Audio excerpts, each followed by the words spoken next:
my children! Time once again for our annual look at the finest in illustrated horror. I know I always get a chuckle out of it.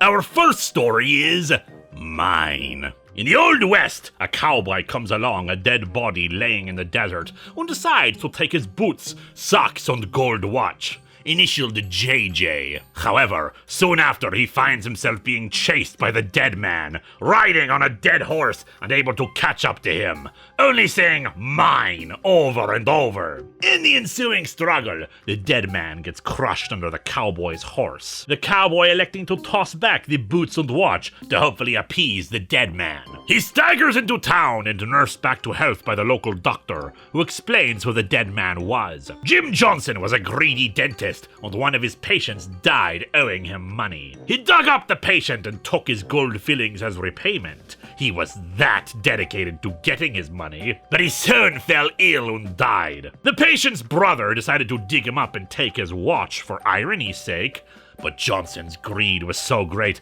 that he crawled out of his grave to get what was his, even twisting off the brother's head for the offense. They buried his body again outside of town, but the wind must have uncovered it, leading to where the cowboy found him. And soon Johnson finds him again. He forgot to give back Johnson's socks, and so he twists the cowboy's head off and then returns to his grave. You think he'd be mad if anyone tried to take his grave too, like plant flowers on it or something?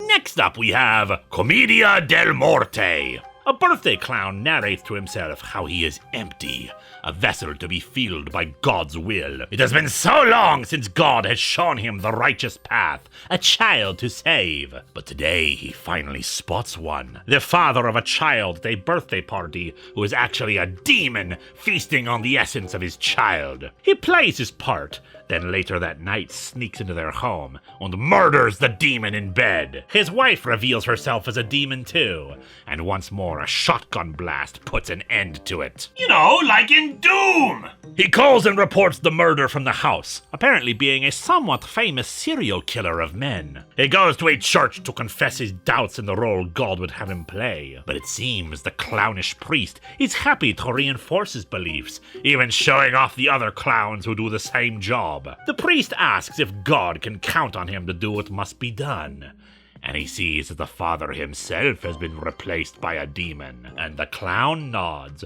knowing that God shows him the way. Truly the greatest savior of mankind, the clown! Third up is The Wreck, a short tale about a train derailing during its test run due to some smoke on the track. The two train engineers survive, but one finds strange debris in the wreckage, even a large hole where the track was destroyed, and a large spaceship in the hole. He trips and discovers the dead body of his compatriot, despite him standing nearby. The other says that this always happens when they absorb a new body. They forget who they are! The other engineer tries to protect himself, but soon finds his own body as well. Yes, it seems that they are aliens who crashed here and took over the bodies of these train engineers they caused to crash. After a seedy look at women in the Nazis, we have our final tale. Fair exchange. A rich, elderly industrialist named Mannix is growing old and dying.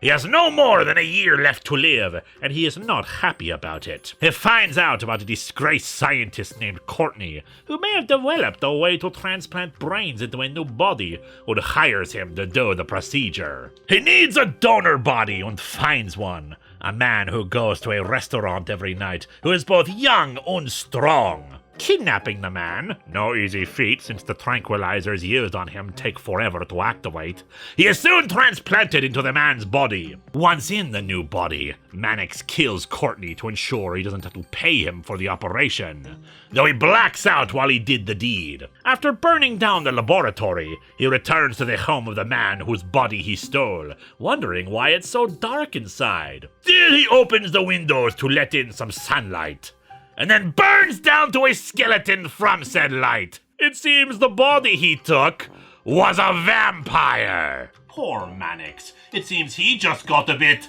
lightheaded.